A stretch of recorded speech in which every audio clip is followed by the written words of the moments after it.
Good morning, everyone. I'll give you a minute to get in here. Don't normally do early morning coffee sessions, but flew in. Oh, Chris, good morning. Good to see you.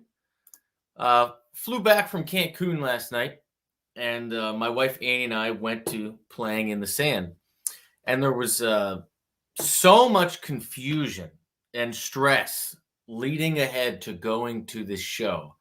And it was such a surreal experience, but we really had a great time.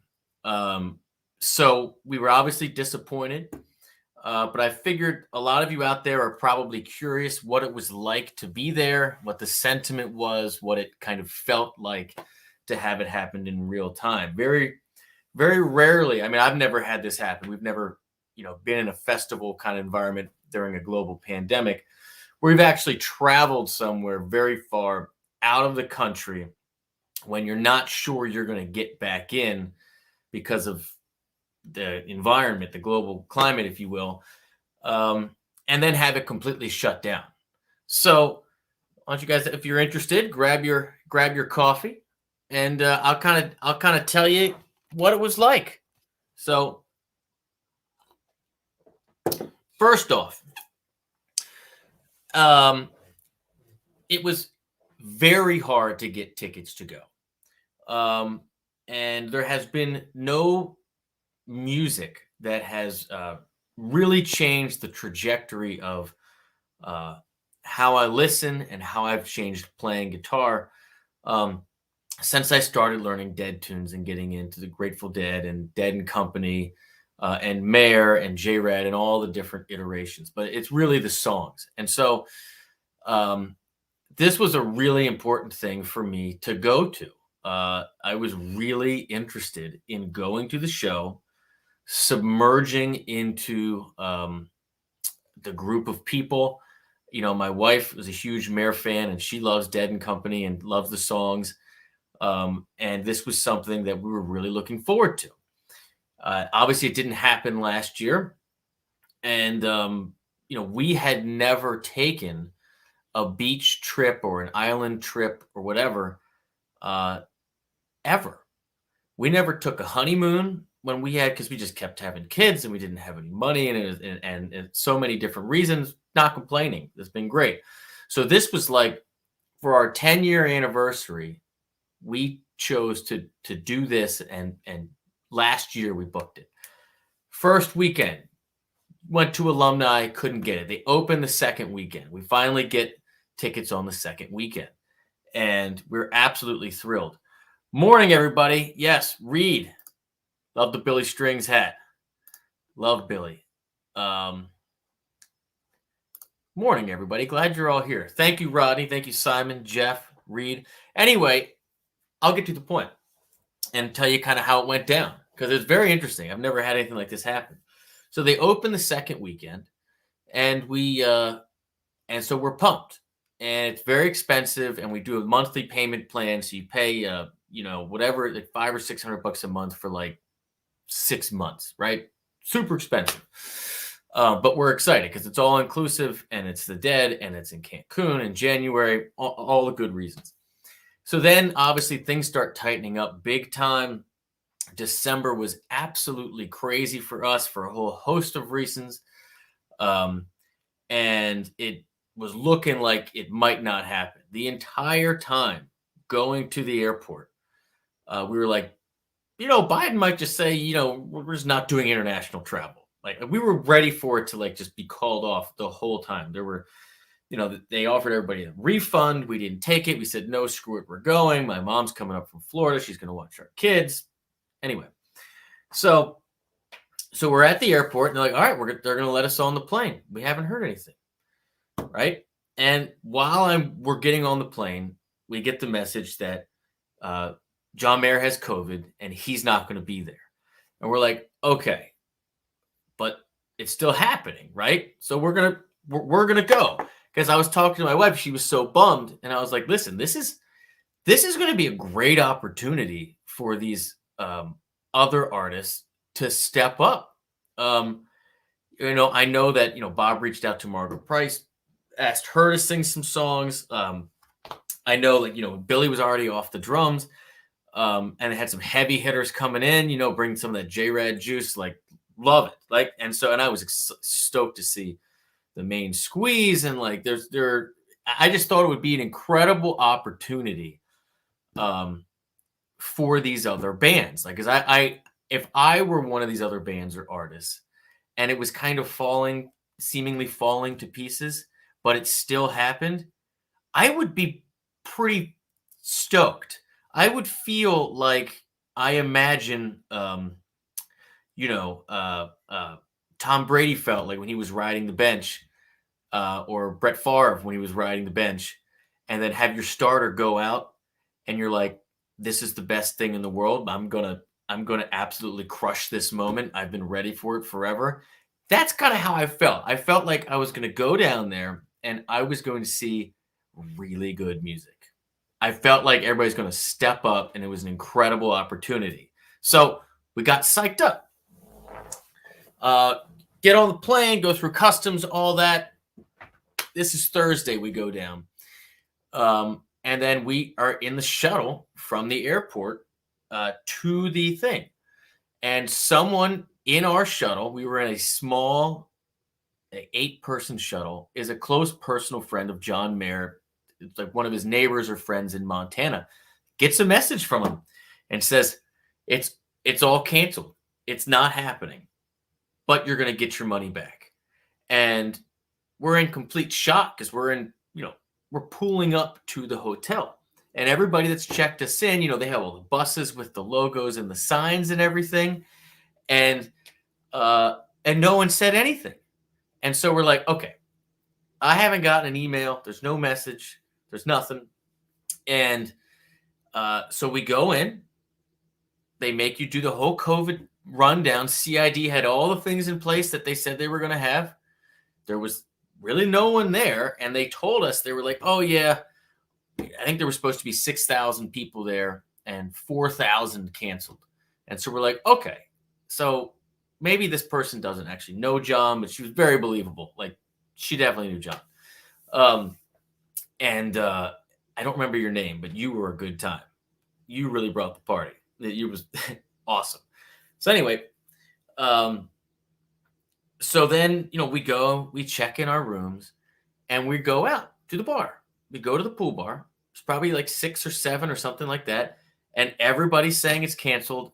Eventually, I don't know when it happened, the email came through and was official.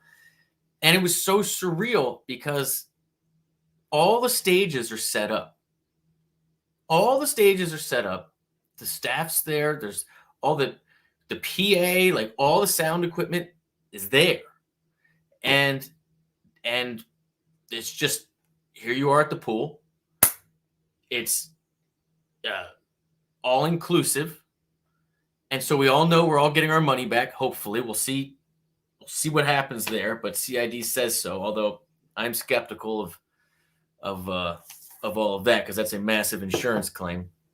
And so I think the first day, or the first night, everybody just kind of partied really hard, and woke up the next day and realized that, oh wow, we're actually going to be here for a little while, and everything we've been planning for a year isn't really happening. But it's Cancun, it's January, and apparently we're getting all our money back.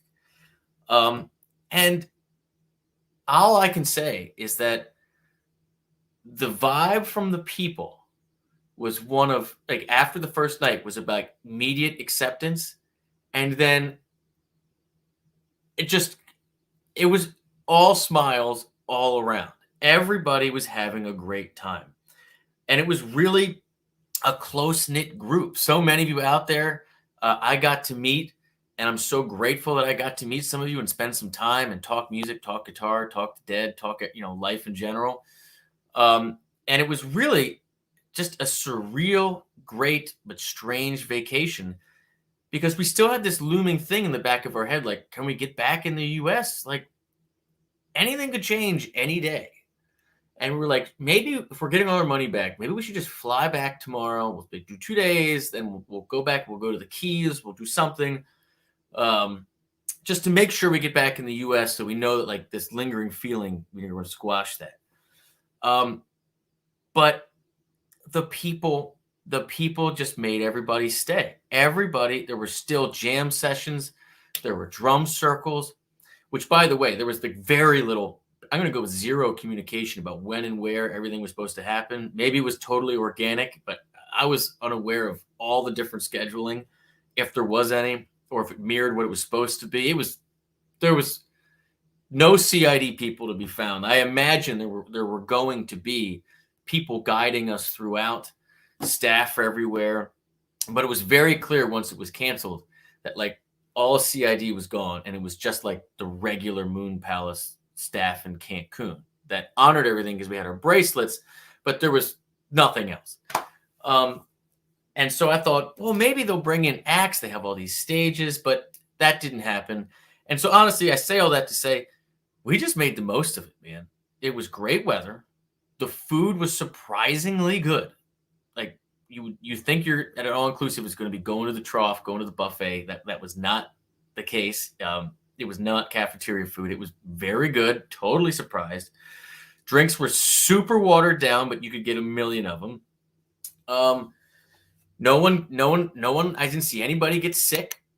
Never heard about anybody getting sick. Still got to catch a Ravens Steelers game on Sunday. Found a great crew. And you guys know who you are. We had a good time. And that's it. So, we decided to stay.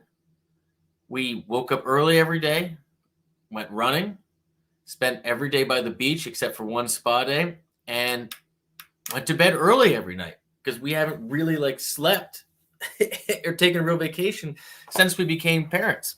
And so we really took advantage of it. And so that's it. That's kind of the story. I hope it happens again. I would take another shot if it happened again. It seems extremely unlikely to me in this current climate that CID would be able to be reinsured. I heard the number was $40 million for both weekends. 18 to 20 each weekend is what the cost was. And if you had to pay, all of that back, or even half of that back, and you're supposed to have, Dave Matthews in like a little bit and a bunch of others, and you're going to have to be reinsured and convince all the staff to do it when it could just change again. Seems like a very tall order. That's a hard sell. If I was the insurance company or the promoter or anybody involved, except the Moon Palace, they still got paid. And that's it, ladies and gentlemen. So I'll take some questions here. She said, no, she found out as she was traveling as well. This all happened in real time. Yeah, Panda, it was crazy. It really was. Where is your tan? Well, I don't know. Maybe I just don't have, I don't know, but I'm super white. And so I'm like, mostly Irish. And so I basically have pale and burn are my two shades that I do, unless I like really gradually ease into it. So in the summertime, I will develop a tan over the course of the summer. But for 5 days, dude, I'm hitting it heavy with that 50 plus from the first thing in the morning. It's just what time it is for me. Jason, howdy. Yeah, we made some good lemonade. Honestly, I would expect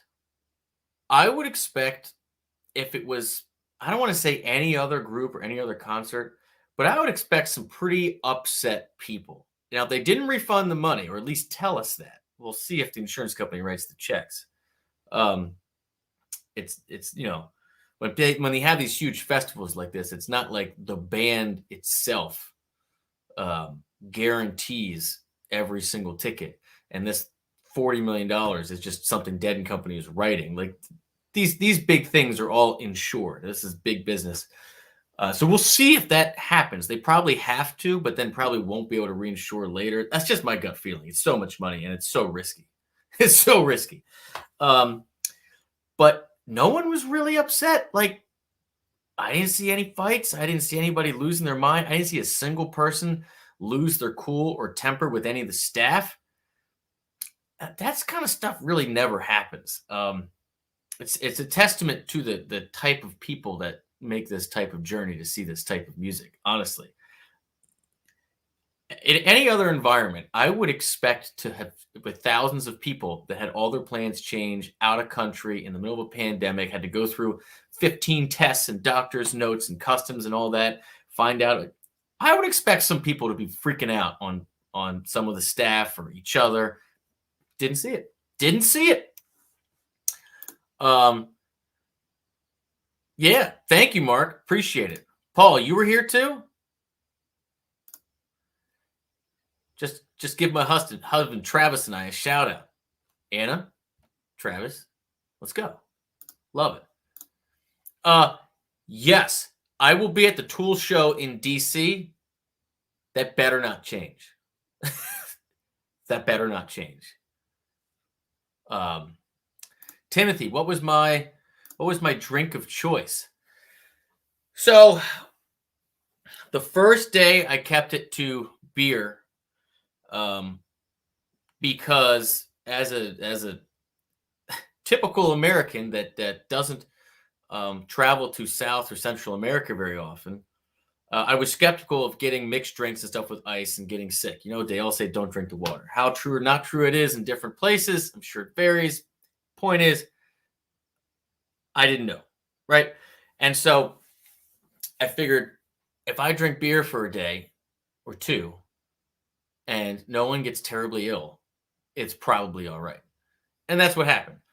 But unlike, well, you guys probably know this, and I knew this, but I didn't think about it. Unlike bars where I'm used to that have like 15 different drinks on tap, you just get Corona and Modelo down there, and it's like warm. And it even tastes watered down. It's not good. You have to drink it really quickly because it's super hot and it's in these plastic cups, and it's just, it's mass production. These big places, it's just everything's big, everything's fast. It's just what it is. And they're trying to limit people from getting hammered. So then, like after that, we tried some different mixed drinks and tried the slushies and all the things that they made, but they were all, again, just super sugary, super watered down, not great. So eventually we just started getting just like things that we could tell the ratio, so mimosas, or like a screwdriver or something, because it's all inclusive. So you can say double or triple, and it's irrelevant, like, because it's still they're pouring this and this and this. So things where you can see the ratio. But honestly, it was pretty tame. I don't think there was a single night that we stayed up after like 9:30 or 10 max. It was awesome. And got up and ran every day. The weather was nice. Went in the ocean, although the ocean was a little gross. And they definitely had a barrier around the resort. And we first get there, and obviously we think it's to keep the boats out because we've been watching the news, and there's gang wars, they're shooting up the beaches, and we're like, oh god. So of course we asked the guy that takes us to a room, what's that? And he goes, oh, it's a coral reef. And I look at Andy, and he's like, there's no fucking coral reef. And if it doesn't go to the property line, way out to the property line, and have boats in front of it permanently anchored. Like, for what? So, yeah. Cashew, thank you. Mods, really always appreciate your help. Panda, am I going to the DC John Mayer Sob Rock show? My wife wants to go. She obviously wants a mulligan for not seeing Mayer. And if it happens, there's a good chance. I don't see why not. Is he playing with Pino and Steve Jordan? Because again? Because if that's the case, then like, and Sharky, like the chances increase drastically. Okay. Yeah, Steven, totally. Totally. Yeah, not worth the hangover. Now, I tell you what. So the first night we got after it, right? Because we were getting after it while we were traveling, and it's a whole thing. We we didn't know what was going to happen, and then when we found out it was canceled, it was just like, right? But then once we realized it was going to be 4 or 5 days, um, we we don't sleep. Like, we go and we go and we go and we go, and we slept 10 to 12 hours a day. We slept an incredible amount, and it was awesome. We were on the ocean, so we had the door open, the second floor, so you weren't worried about people coming in. Great. It was great. That was awesome. You know what? It was hot, mid 80s, and it was a little humid, but like it was supposed to rain, and it did a little bit, but it never really changed the course of the day. It was actually very comfortable. It was great pool weather. And shout out, I don't know your names. I don't know your names. But whenever you go to big events like this, and I haven't been to many, but I imagine there's always a couple legends that show up that really make it exceptional. And when we got there, they didn't have the music figured out by the pool. They had a screen. They were trying to figure out how to play dead shows and have the music go across the pool. They had it was a terrible job. The bass kept cutting in and out. These were not great speakers, but they had all the PA speakers there, but they wouldn't let you use them. It was missed opportunities all around. But this one group, I guess, went out into Cancun and bought a PA and brought it to the Nazook pool and cranked tunes the whole time. Complete and total game changer. That actually probably one of the main reasons why we felt comfortable staying, because it completely made the vibe. Whoever you are out there, legendary work right there. Legendary. Okay. Let's see who else is in here. Oh, we got Kenny. They say everything. Obviously not airfare. They say everything. Again, I'll believe it when I see it. And I feel like they have to. I feel like this one was insured, like, because they all are. These are big events. I think I find it unlikely that they'll be able to get reinsured and that anybody will take this risk again during this current COVID climate. Because you have to remember, when we booked this thing, when everybody booked this thing, this was, I don't remember the month last year, but this felt over. This felt over.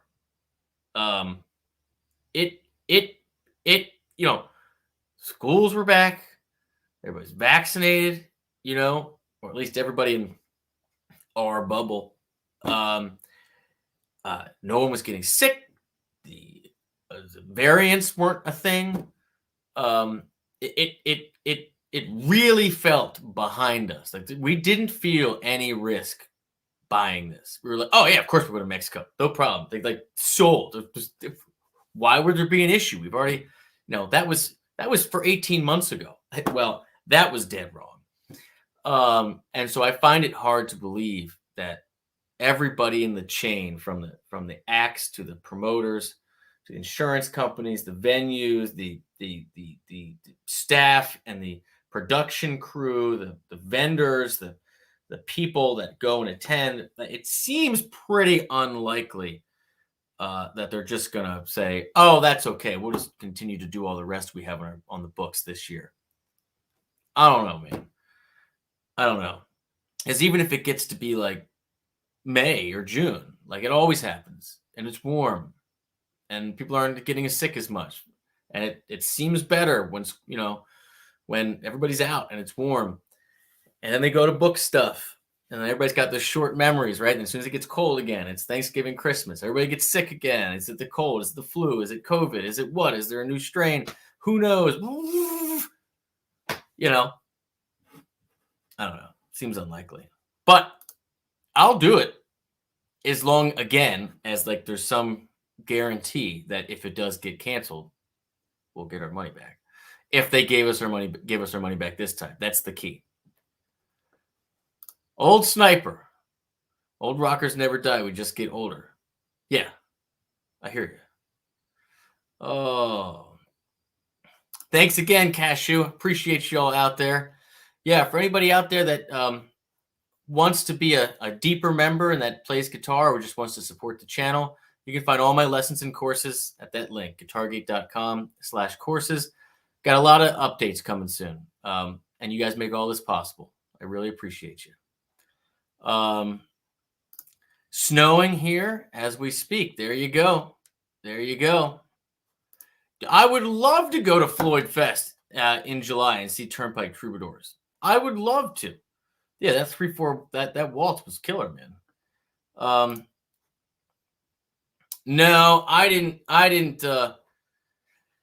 used to smoke cigars, and I just been trying not to do anything really that in general. I'm just trying to be better, like across the board. Like, and I did go, and Ian and I were looking, like, I might buy a cigar. She said, yeah, buy a cigar. But I ended up not doing it because, like, it just didn't happen. I like them when it's cold. I like sitting around a fire when it's snowing, or if we go skiing or something like that when it's cold, hanging out with my buddies. I like that. Hard for me to burn a whole stick when it's like 85, humid by the pool. It's like it's not as much what I want to do. Okay. So, BV, how you doing, brother? Plectramora, cheers. Yeah, I bet you need more bands in Scotland. I bet there's some good ones too, though. I bet you there's some good ones. Yes, I saw that. I saw the Colorado dates announced. Man, I'd love to see them at Red Rocks. I would love to. Oh. Is Derek going to the Warner next month? God, there's so many shows. Okay, I'm not going to look at it now. But probably. Didn't know that. How's the barn build going? Oh my God. All right. So here's the thing with the barn. I'm getting it. Well, I'll leave this up so people know the context. The barn is an Amish build. The reason I'm doing an Amish build because the barn I was renting was an Amish barn, and the vibe was right. Everything about it was magical. Every person I brought into every morning I went into the barn and hit a snare drum, fired up the first note. It's just grinning ear to ear.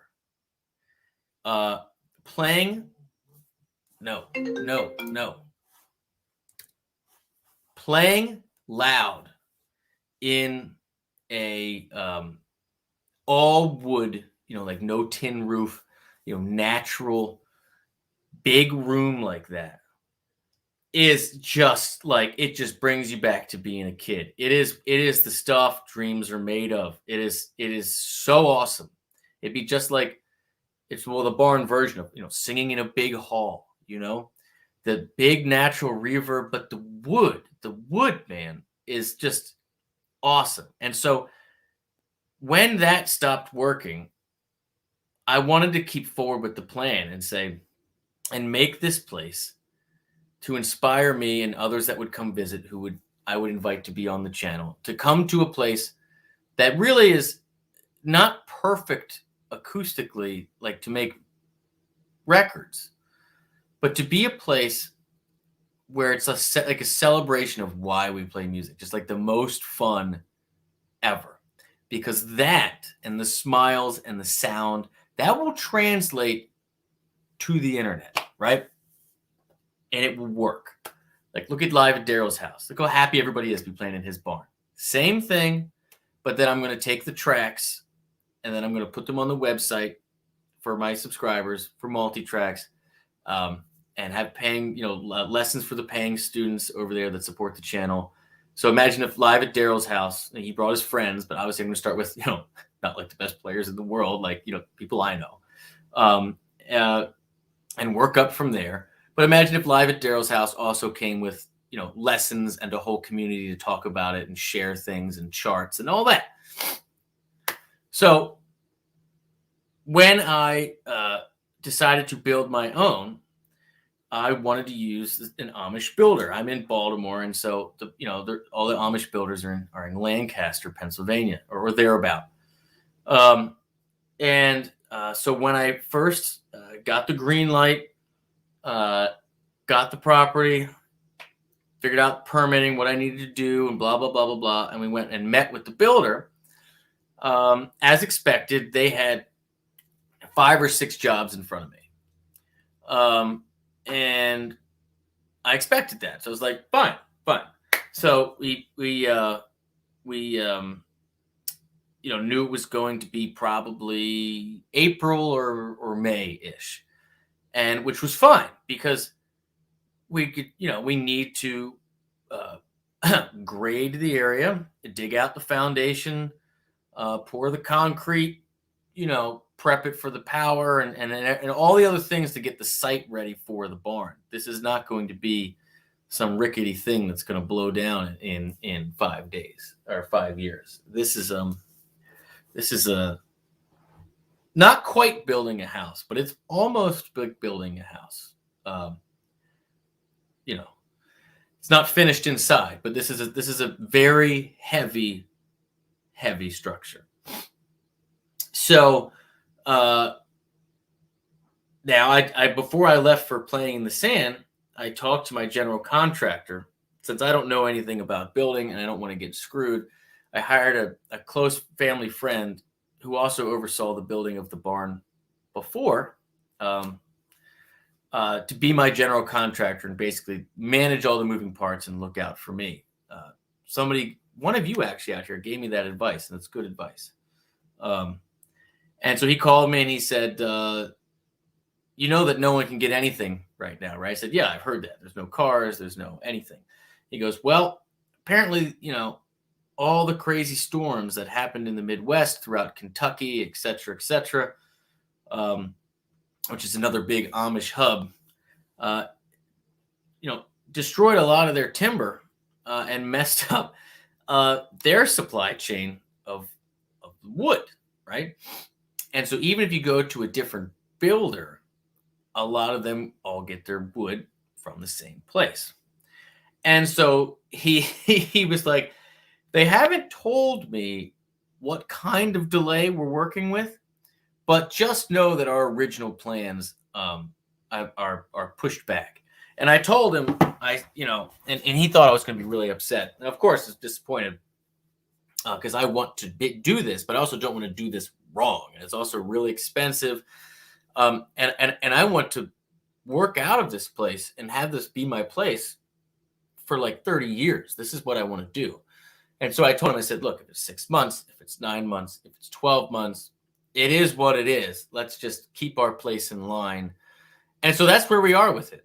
So I'm not going to dig out the hill and pour the foundation just to have it all, rained on and exposed and whatever until we know exactly when the barn's going to come. Because what happens is they cut everything up there and then they bring it down on tractor trailers.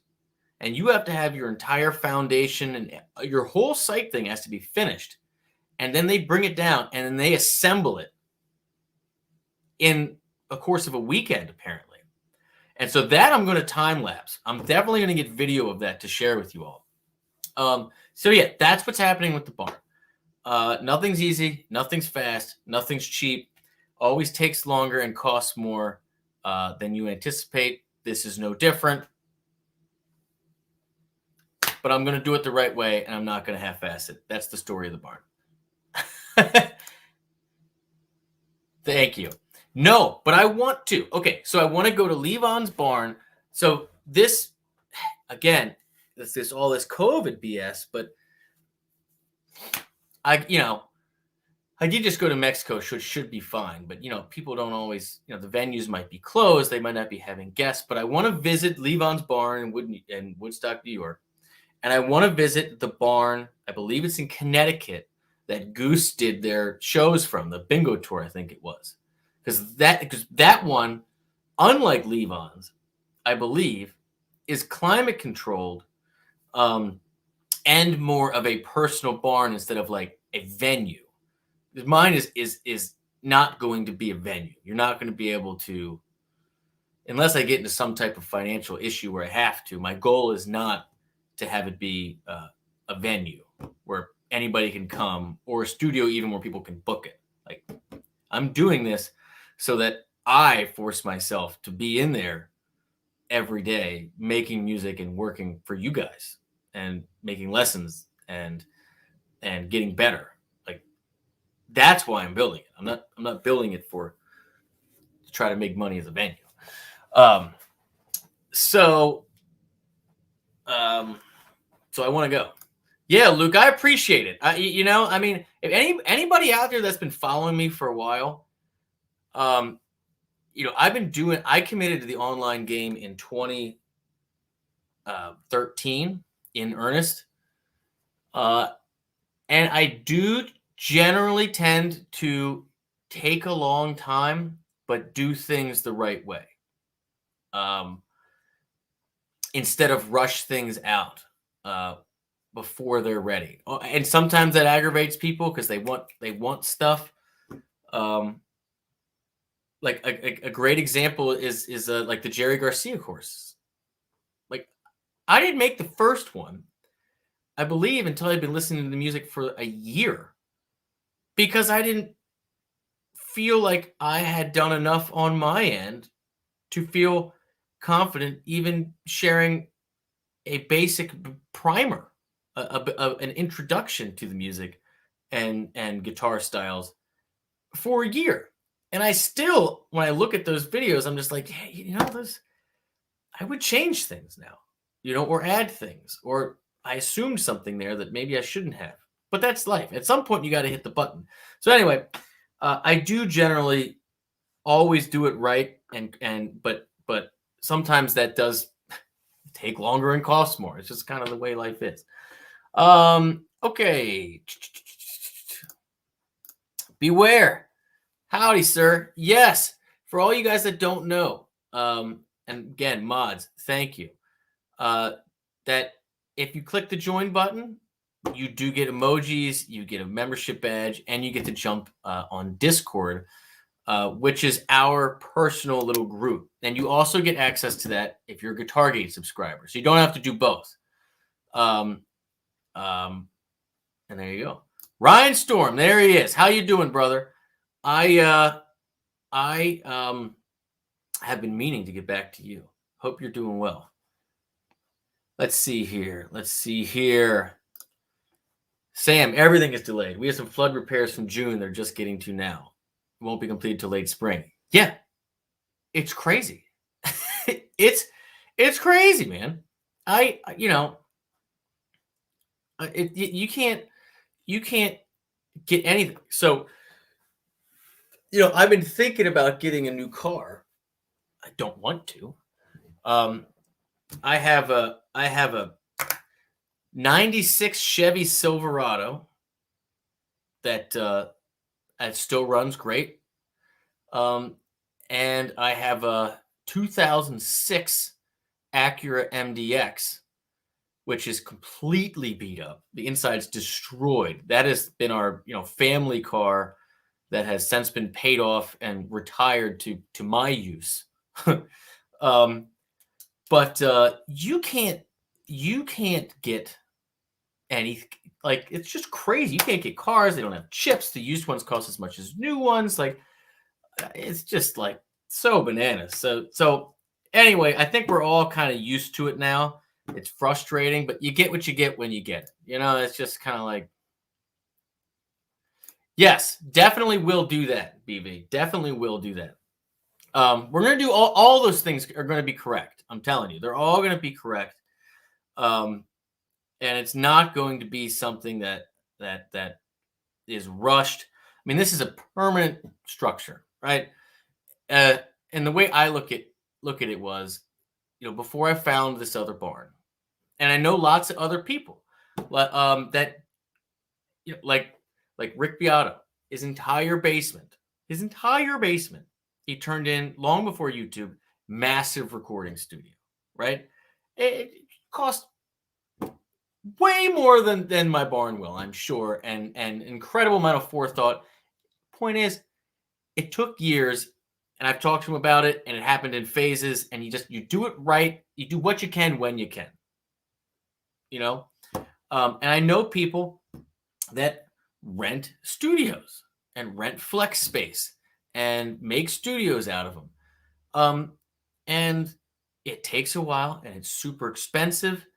This being on my property and something that I can control forever and I don't have to lease and I can make it what I want, all the more reasons to do it how I want and not